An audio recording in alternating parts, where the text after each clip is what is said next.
El último resultado que habíamos obtenido era el vector de etiquetas, que relaciona el índice de clúster con cada punto, indicando por tanto a qué grupo pertenece cada punto. Pasamos a calcular los nuevos centroides. Lo que vamos a hacer es crear una lista mediante el método de particiones dinámicas. Este método recibe tres parámetros. El primero indica qué es lo que se quiere dividir, en este caso los puntos de la muestra. El segundo parámetro son los índices de la lista resultante en los que irán los elementos. En este caso será el vector de distancias mínimas, que irá indicando a qué grupo pertenece cada punto en la lista. Como este método solo acepta datos de tipo int32 y la lista es de tipo int64, se pasa como parámetro la lista en int32. El tercer parámetro es el número de particiones deseadas, que sería el número de clústeres. Para aclarar todo esto, vamos a verlo con un ejemplo. Tenemos un vector que es 10, 20, 30 y queremos particionarlo en 3, indicando como índice un 1. De aquí saldrán tres particiones. Al haber indicado como índice el número 1, la partición 0 y la 2 estarán vacías, y a la partición 1 irá el vector entero. Supongamos que tenemos otro vector 10, 20, 30, 40, 50 y 60.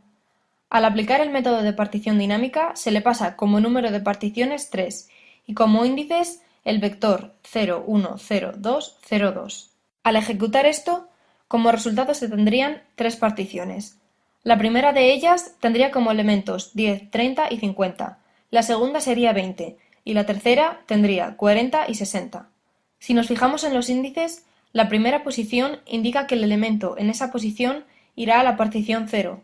La segunda posición indica que el elemento en esa posición va a la partición 1, y así sucesivamente. Volviendo al ejercicio, por cada número en el vector de distancias mínimas, los datos de esa posición irán al elemento de la nueva lista que indique ese número, que es en realidad el número de clúster. Es decir, que si en la quinta posición hay un 0, significa que ese punto con sus coordenadas x e y se colocará en la partición 0, que significa que irá en el primer clúster. Si hay un 2 en otra posición, el número de esa posición se colocaría en el elemento 2 de la nueva lista. Así se van repartiendo los elementos en los distintos clústeres. Ya tenemos una lista de los puntos pertenecientes a cada clúster.